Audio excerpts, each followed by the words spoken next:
Está creando eso que se llama nuevo orden mundial, aunque fuera de las teorías conspirativas es muy sencillo definirlo. El nuevo orden mundial no es otra cosa que la implantación de un poder supranacional, basándose precisamente en esas organizaciones supranacionales que están creadas desde el fin de la Segunda Guerra Mundial, en concreto a raíz de los pactos de Bretton Woods, año 44. Tenemos la Unión Europea, Fondo Monetario Internacional, Banco Mundial, la ONU misma y todas sus subdivisiones. Y lo que está claro que busca es implantar una nueva humanidad, un único mundo, con un único gobierno, con una única religión, un único sistema económico. Pero para eso tenemos que eliminar el ser humano anterior. Por eso esos pilares que son los fundamentales: relativismo moral, laicismo, ideología de género, entre otros tantos. Podemos añadir aborto, ahora viene la eutanasia, con el objetivo de desprogramar al ser humano que existía antes, implantar un nuevo código de valores y poder empezar a implantar el transhumanismo, que es al que vamos. Vamos en lo que llaman también la cuarta revolución industrial, que es la implantación de un sistema robótico basado en inteligencia artificial que controle todo aquello que antes era de alguna manera esporádico en el ser humano. Para eso necesitamos, como les decía, formatear, eliminar la antigua civilización, en este caso la civilización cristiana, los valores cristianos, e implantar una nueva serie de valores que permita a las nuevas juventudes que entren perfectamente en esa nueva realidad. Para esto es lo que llaman, entre otras cosas, la Agenda Global 2030, o la Agenda del siglo XXI. Las Naciones Unidas han promovido la Agenda 2030 y esta debe de mantenerse como la guía central. Lo sorprendente y lo llamativo es que está todo perfectamente entrelazado y todo perfectamente conectado, porque si tocamos todos los puntos, la salud, la educación, la ciencia, todo eso les va a permitir guiar, digamos, todo de forma paralela, todo hacia un mismo punto.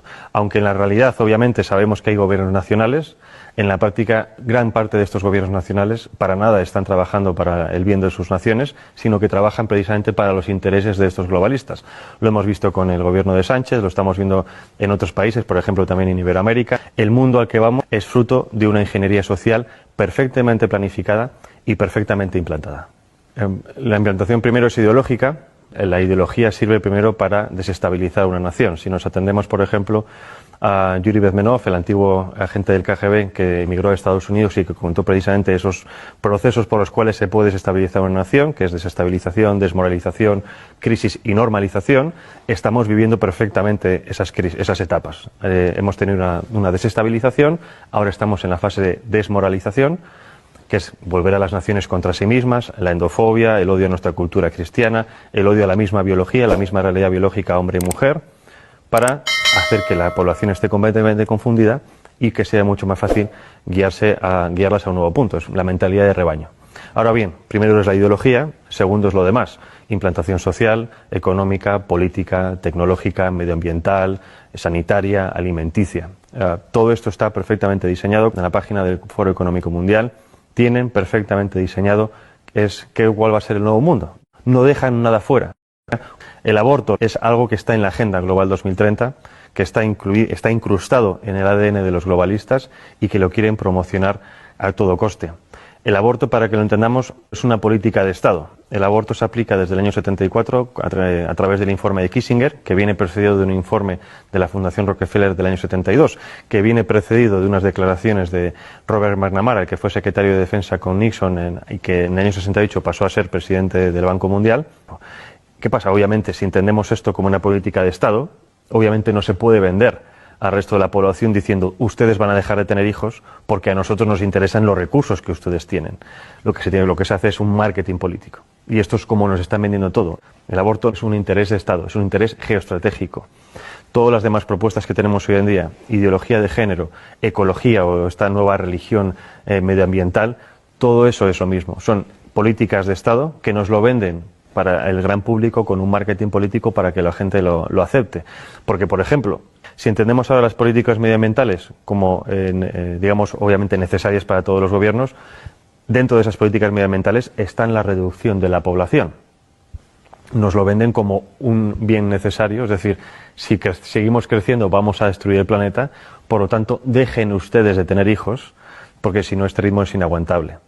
Nos venden la ideología verde como algo necesario, pero que dentro de esa ideología verde contiene todas estas políticas de Estado que nos lo quieren vender para, obviamente, controlar a la población. Con el objetivo precisamente de desestabilizarnos para poder tener el control completo sobre nosotros.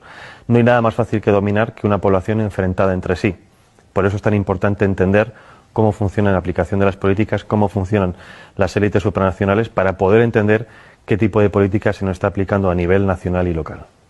El enemigo a abatir por esta élite supranacional o globalista no es otra cosa que el ser humano. Es decir, hay un desprecio absoluto por parte de las élites por el ser humano corriente, no solo en las élites supranacionales, también las tenemos en las élites nacionales. Y obviamente para destruir a esa parte de la población, no en el sentido físico, sino en el sentido psicológico, hay que atacar obviamente sus creencias, sus bases morales. Y en este caso, primero es destruir las naciones y obviamente la religión.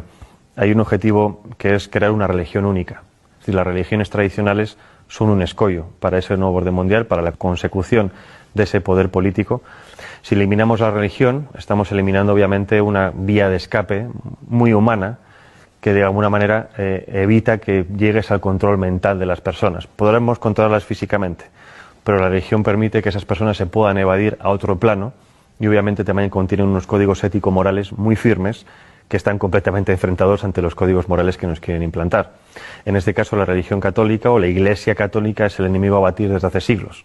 Ya no solo hablo de la masonería, sino de muchísimas personas. Es decir, es necesario hacer caer esa civilización cristiana para poder implantar una nueva civilización. El objetivo en general, cuando hablo de la humanidad, es el control absoluto de la población. Pero no solo hablo de control, digamos, policial, sino control de lo que se consume, de lo que se piensa, de lo que se educa, de lo que se ve. Más o menos yo creo que todo el mundo tiene en la cabeza esta realidad, porque es un poco lo que estamos viendo. Nos censuran las redes sociales, nos censuran medios de comunicación, censuran incluso en los mismos colegios, y esto no es otra cosa que poner barreras. Entonces necesitan acabar con todo eso para poder tener el control. Obviamente, cuando hablo de Soros como uno de los principales promotores de este nuevo orden mundial, lo dejo muy claro, uno de los principales, o digamos una de las caras visibles. Yo creo que si conocemos a Soros tanto, es porque a Soros se le permite mostrarse. ¿Con esto qué quiero decir? Con esto digo que los verdaderamente poderosos están en la sombra. Ahora bien, si Soros, digamos que trabaja en el lado social, quiero decir la sociedad civil, es decir, es un experto en modificación de conciencias. Para eso trabaja en la ventana de Overton. La ventana de Overton es una herramienta que nos permite transformar lo imposible en un hecho factible. Y hay varias fases. Obviamente primero viene la propaganda, la ideología. Para eso se crean y se financian think tanks, fundaciones, asociaciones que generen supuestos documentos científicos, oficiales, estudios, etcétera, de los cuales después se hagan eco los medios de comunicación.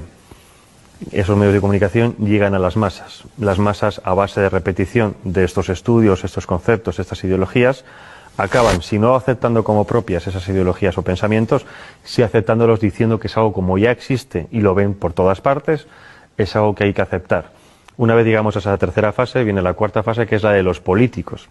Los políticos, obviamente, con el interés partidista de continuar en el poder, se hacen supuesto eco de esas reclamaciones supuestamente sociales y, obviamente, después el quinto, que es la transformación en leyes, la legislación.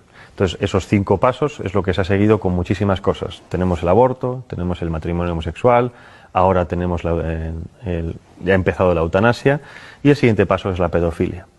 Y esto es pura matemática, es ciencia política y siempre funciona. Entonces, si nos atenemos a que esto sirve para aplicar ciertas cosas, ¿qué es lo que ha hecho Soros a nivel social? Lo mismo. Ha financiado ONGs, asociaciones, fundaciones, ha financiado medios de comunicación, ha financiado a políticos e incluso ha financiado a instituciones como por ejemplo puede ser la Unión Europea o el European Council on Foreign Relations, que es la versión europea del CFR norteamericano, que es el principal lobby de la política exterior norteamericana, en este caso en Europa. Entonces, si tienes los 5 pasos o los 4 pasos de los 5 en tu mano, es mucho más fácil modificar la realidad de los ciudadanos precisamente porque toca todos esos palos. Si nos vamos a instituciones supranacionales, ¿cuál es el papel de la ONU, de la UE? Es muy parecido. Bueno, el Banco Mundial obviamente es la gestión económica mundial, lo mismo parecido del Fondo Monetario Internacional a la hora de préstamos. El control económico y los préstamos sirven para el chantaje económico de las naciones. Hay muchísimas naciones africanas que se han quejado precisamente del chantaje económico de dinero supuestamente de ayudas al desarrollo, siempre dependiendo de cuestiones como, por ejemplo, la implantación del aborto, la implantación de la ideología de género, de educación sexual temprana para los niños, etcétera, etcétera. La OMS ha sido fundamental para la implantación de la idea de que existe una pandemia mundial, y si no hubiera sido por la OMS, en este caso por Tedros Adhanom, no se hubiera creado o no se hubiera llamado un confinamiento mundial. Primera vez en la historia que los ciudadanos de este planeta hemos visto cómo en todas las naciones se seguían los mismos pasos. Es decir, nada ha conseguido antes que realmente hubiera una coordinación nunca antes vista a nivel global. Coordinación que, aunque a nosotros nos parezca mucha, en general ha sido como muy sospechoso, por así decirlo, no sigue siendo suficiente para esta élite. Según ellos, los retos que nos plantean las pandemias del futuro, eso supera por muchísimo la capacidad gestora de los estados independientes entre sí. Es decir, que como no hemos sabido gestionar el coronavirus, es necesario que cedamos más nuestra soberanía a estos entes supranacionales, que ellos saben sí realmente lo que nosotros tenemos que hacer. Llevarnos a ese buen camino, a guiarnos como si fueran un dios, porque nosotros como ciudadanos comunes somos demasiado estúpidos para valernos por nosotros mismos. Las redes sociales han sido siempre una herramienta fundamental en el tema de la comunicación, pero como todo avance tecnológico tiene siempre su cara y su cruz. Como todo avance tecnológico nos lo venden que es bueno para poder hablar con nuestros familiares, que están en contacto con gente de todo el mundo, pero el problema, el contrapeso es el control absoluto, ¿no? Ya no solo el control de lo que hacemos, sino incluso de nuestros pensamientos, porque muchas veces decimos cosas en redes sociales que quizás fuera de un ámbito demasiado privado, ¿no? Y eso es precisamente a donde van ahora con el tema de la censura. Han visto que en los últimos años ha habido también una pequeña revolución en redes sociales, dado que cada vez hay más perfiles conservadores, antiglobalistas, más perfiles de gente contraria a los designios de este nuevo orden mundial, ¿no? Y si estuviéramos realmente en un mundo libre, democrático, y esto lo digo para que la gente se dé cuenta de que no vivimos en un mundo libre democrático, la libre circulación de ideas y de debates debería ser una de las principales características de todo sistema. Y estamos justo en lo contrario. Y no justo en lo contrario porque de facto no se puede hablar. Porque antes sí se podía hablar de muchas cosas. El problema es que los que son realmente poderosos, los que controlan las cosas, se han dado cuenta de que si dejamos que libremente ciertas ideas circulen, no las suyas, en cuanto a debate, esas ideas ganan o se han demostrado que tienen más peso que otras. Es decir, por ejemplo, con el tema del aborto. Ya no hay argumentos científicos